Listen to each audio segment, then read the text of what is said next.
is brand new. China escalating the ongoing trade war with the U.S. Overnight, Beijing announcing a 125% tariff on U.S. imports. This is up from 84% duty that China announced on Wednesday. So this has the White House clarified yesterday that the 20% fentanyl tariff will remain in effect, bringing the total tariff on China to 145%. Yeah, we did some bad math early, but now this is the total. China's finance ministry responding, saying, quote, even if the U.S. continues to impose higher tariffs, it will no longer make economic sense and will become a joke in the history of world economy. All right, President Xi also saying today his country is not afraid. Their new 125% tariff rate on U.S. Goods kicks in tomorrow. And here we go. So no one's backing off. Nope. But the thing that obviously it's going to affect us. Got it. But when you realize how much China is hurting internally, their marketing, their housing market has collapsed. The stimulus money that they put in has not been effective. They have a youth unemployment rate where kids are going from college and they just don't want to work, not opportunities available, to the point where they're going back to the colleges saying, if your students, your graduates don't get jobs, we're coming after you. That's how desperate they are. And most of what they need now, since they're great at producing things, but they need us to consume their things. And if the prices become too high, America naturally will start giving the Heisman to Chinese goods. I think this has become the national security issue of our time as well, Brian. They hack us like crazy. They steal like crazy. They knock off our products all the time. And you really can't compete at the end of the day with slave labor. We outlawed in this country for a reason, and now we essentially buy the products from a different country that does the same thing. Right. We get a lot of computers, a lot of phones, a lot of toys from China. But the president says he's optimistic. This was good news. He said, we're very close to doing one of these trade deals. Listen. So how close are you to the first country coming to actually make a deal with the United States over tariffs? Is it days, months? Well, I think it's very close, but, you know, we have to have a deal that we like. We don't want a deal that's going to be a bad deal, or I could make every deal in one day if I wanted to. I could do this all in one day. I could just say, here's what we'll do. And I was saying to the people before, to Scott, mostly to Scott and Howard, and some of the other people that work with us on the negotiations. You wouldn't extend the pause? No. We'll have to see what happens at that time. And they're saying a lot of things. They're coming after it. Their foreign minister, the Chinese foreign minister, says the U.S. is in defiance of global criticism, pitching itself against the rest of the world. Intimidation, threats, and blackmail are not the right way to engage China. Now, people have said that President Xi has come to power, held power, consolidated power, because he's known as a tough guy. Right. So that's his whole persona. I know it comes down to schoolyard politics, and we usually use that, keep that in the Middle East. Right. But we're seeing that now. So if you want to keep your population in check, you make him think that you're in control. What he says goes, and you're going to stand up to the behemoths, which is the U.S., which makes me think they're not going to take a step back, because that is their persona right now around the globe. There's people going to suffer. And I love the way that the president talks about this. He always says, look, I got to be tough with China.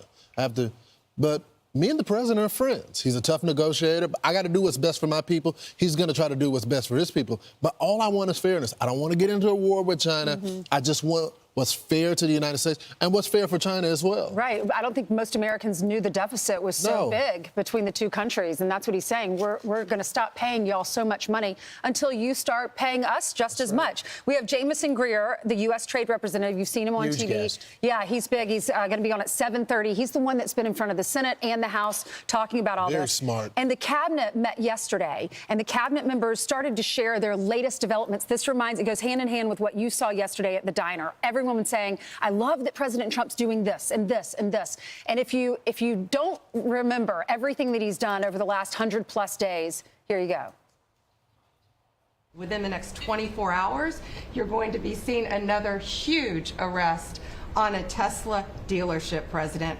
And that person will be looking at least 20 years in prison with no negotiations. For the second month in a row, you have broken the record in the history of the nation for the lowest number of encounters at the border. We anticipate savings in FY26 from reduction of waste and fraud by $150 billion.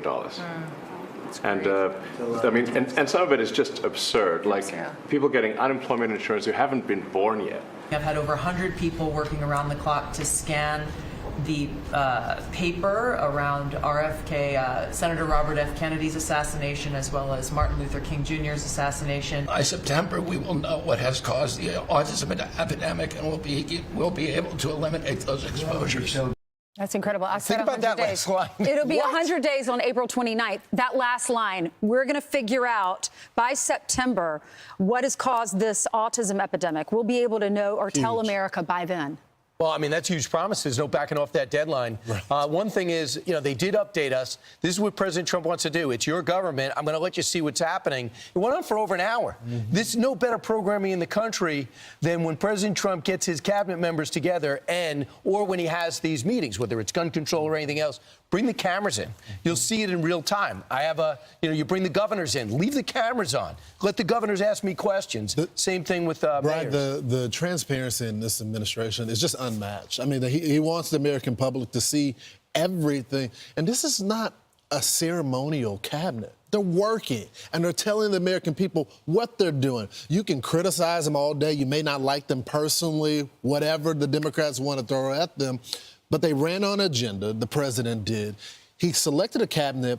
They debate each other, but they're not backbiting, not stabbing each other in the back. They're duking it out in private and giving the American people what they voted for. Yeah, I would just add a couple of things. It looks like Taiwan, Japan, South Korea have all talked about different things they're going to do. I think we're going to start seeing deals being done. Scott Bessent kind of talks about that. It's overwhelming to have 70 countries call you. But the other thing I see is Amazon comes out, and Amazon's CEO warns Americans, cheap prices on everyday goods could be a thing of the past. Okay, fine.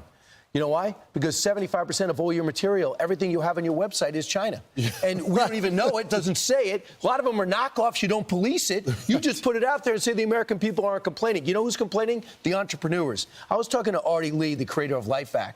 He says that he finds out, he pioneers this, he gets a patent, spends all this money, gets all his clearances. He gets up in the morning and China knocked off his product and it looks exactly like his on Amazon listed right next to it. He goes to our trade representative. They go, yeah, we have this problem all the time, but they don't listen to our court decisions. They don't listen to our court. How long are we going to put up with this? This thing is fundamentally, no matter what the rate is, we're built to lose this. Europe is built to lose this battle. How much longer are we going to be punching bags? It's not fair. I'm Steve Ducey. I'm Brian Kilmeade. And I'm Ainsley Earhart. And click here to subscribe to the Fox News YouTube page to catch our hottest interviews and most compelling analysis.